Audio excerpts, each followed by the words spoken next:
Standing tall at 6 feet 3 inches with a toned physique, Kannada actor Darshan Thogudeepa was a certified superstar.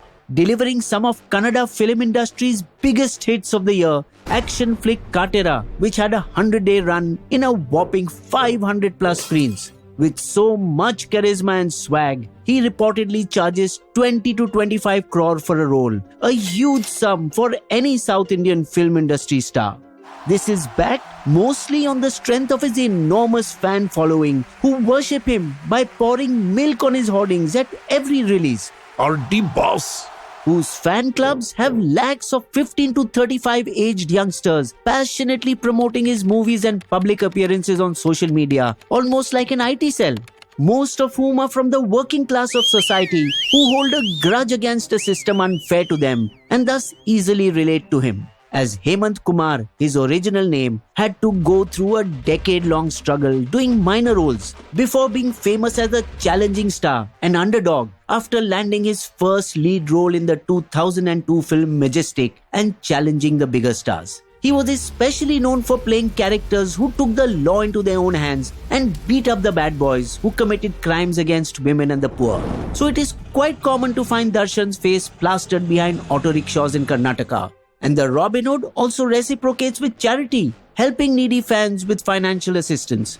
But who knew that this unadulterated adulation of fans would fill him with so much ego and arrogance that he would have the audacity to turn against one of them, which would ultimately lead to his own self-destruction.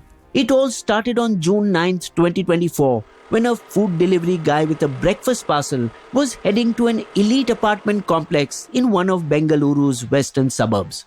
Just before he reached his destination, he was startled to see street dogs pull at a body of a man stuck on a slope above a stormwater drain.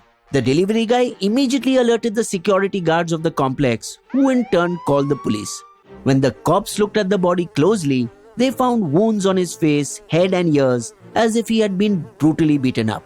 Following protocol, the police released an ad in the newspapers to announce an unidentified body. And when no one responded, it seemed that the body would lie forgotten in the morgue like so many other unclaimed bodies in our big cities. But surprise, surprise, a day and a half later, one Raghu and two of his men surrendered in a police station. forgive us, we killed him in a fit of rage over some money. Identifying that him as Renukaswamy, a 33-year-old pharmacist in Chitradurga, located 200 kilometers away from Bengaluru. But the explanation for the murder created doubt in the mind of the deputy commissioner. How is it that an ordinary person from a small city is involved in a financial deal in a big city? Just doesn't add up. Also, self-surrenders usually take place where after killing a big rowdy, criminals fear for their life and come to jail to find a safe space. But the deceased here was a common man. So the deputy commissioner and his team led a sustained round of questioning and interrogation for hours and broke the three criminals. It's the boss. We just followed his directions. Stony Brook bar owner knows.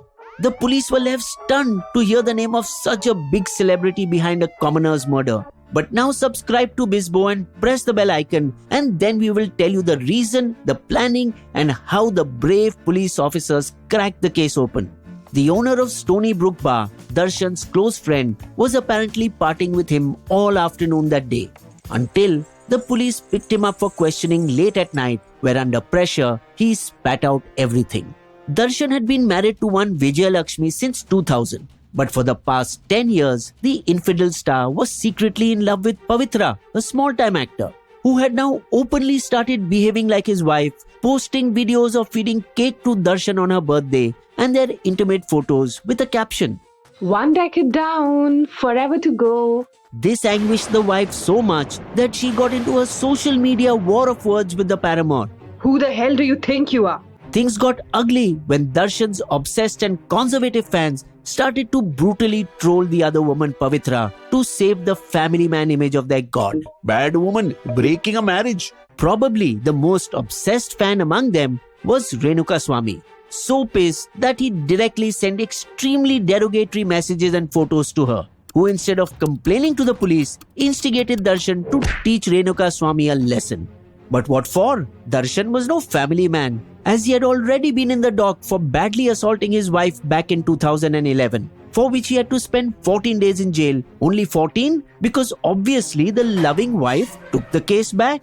Even then the fans didn't give a damn and burned buses and protested in front of the police station demanding his release. In fact, they single-handedly helped his movie Sarthi, released while he was in judicial custody, become a massive box office hit. Even TV channels that ran negative stories about him couldn't dent his popularity, on which he promptly declared a ban. I don't care. The success of his film while in jail solely on the strength of his fan base changed the challenging stars so much that he started having ego rifts with other Kannada industry stars, especially with the well-known actor Sudeep. The reticent boss soon built a coterie of yes men around him, and it is clear that they don't guide him properly. As his run-ins with the laws continued, he was accused of unleashing his dogs to attack a lawyer, assaulting a waiter, and illegally housing migratory birds in his farmhouse. He is even alleged to have a hand in the disappearance of his former manager in 2018, as Darshan was angry that he stole 2 crore rupees from him. But this time, he crossed all limits and hatched a brutal plan, ordering one of his aides to open a fake Instagram account under Pavithra's name in a bid to honey trap Renukaswamy. Hi Renu, why are you upset with me? And the gullible small city guy fell right into it and ended up revealing all his personal information, his home and shop details in Chitradurga. This is where Raghu, who surrendered to the cops, comes in. Raghu heads Darshan's fan club in Chitradurga and on Darshan's orders lured Renukaswamy. We know you're a big fan. I can help you meet Darshan. And the naive man readily agreed and went with Raghu and his 2 men in a cab to Bengaluru. The cab pulled up in front of a shed in a South Bengaluru suburb, which housed about 400 seized vehicles of loan defaulters belonging to a relative of Darshan's friend. Renukaswamy was surprised to see about 30 big men staring menacingly to welcome him. Must be the set of Darshan's new film. A few of them were as disappointed at seeing a so lanky guy and sniggered. Why are so many of us needed to teach this skeleton a lesson? Let's go. By now, Renukaswamy was extremely scared as Raghu led him inside and tied him to a chair, completely perplexed at what the hell was happening. Just then comes an angry Pavithra from nowhere and is alleged to be the first one to beat him with her footwear. However, he breathed a sigh of relief and was dazzled to see his hero, idol and god, Darshan, coming towards him as a savior like in the movies. But happiness turned to shock when he saw his aides carrying wooden clubs, leather belts, ropes, stick and even an electric shock taser, with which they tortured him, shocked him and beat him up for the next few hours till each inch of his soul left the poor lad's body. Late that night, Darshan gave 5 lakh rupees each to Raghu and his 2 men and promised to later give 30 lakhs more to their families for disposing Renukaswamy's body some 10 kilometers away and then taking responsibility for the murder by surrendering, a ploy that had miserably failed now. They, however, believed they would be released soon, as Darshan's fan following had political patronage from across the spectrum. But they hadn't accounted for the Bengaluru police, who found CCTV footage near the vehicle shed which showed a Wrangler Jeep used by Darshan and a black Scorpio entering and leaving the premises. And other CCTV images showed the same black Scorpio and a red Mahindra Thar from outside the apartment complex near the place where the body was dumped. Working through the night, the top brass of Bengaluru police, led by the commissioner himself, made sure that the testimonies and CCTV evidence was watertight. He is too big. We have to act in the next few hours. And they did so early the next morning when ACP Chandan Kumar arrived at a Mysuru hotel, where Darshan was staying for the shooting of his film Devil and was nonchalantly doing his early morning gym routine. Chandan confidently walked up to the star. You are under arrest for Renukaswamy's murder. Yet Darshan maintained a calm exterior. Sheesh, it got messed up and patronizingly insisted. I'm ready to cooperate. I'll come in my car. But the ACP perhaps smelled some bluff. He cannot be trusted. He is influential and can pull a fast one on me. So authoritatively stood up to him. You don't have a choice. Either you come in the police car right now or we won't hesitate to hold your collar and put you inside.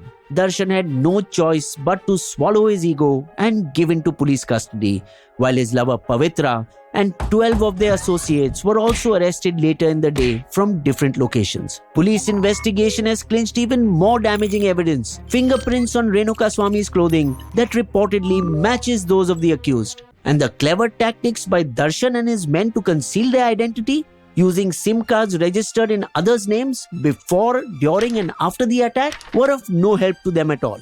Having worked on this case at lightning speed, both DC Girish and ACP Chandan have become real heroes for young cops on the verge of getting disillusioned by a corrupt system.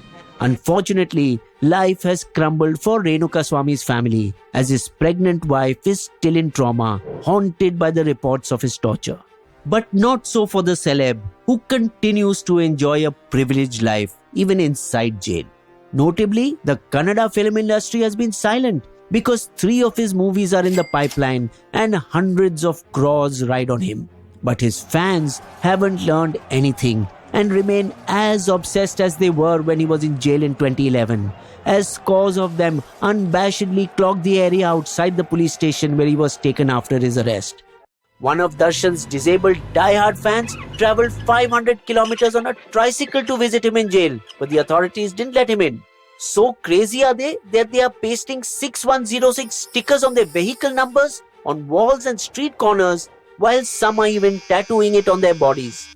And what is 6106? It is Darshan's under trial number. That's how illogical his fans are. So what if one of them, a die-hard fan like themselves, had to give up his life as his real-life hero turned out to be a real-life villain? Bisbo's limerick, paying homage to your hero, is a dream for a fan.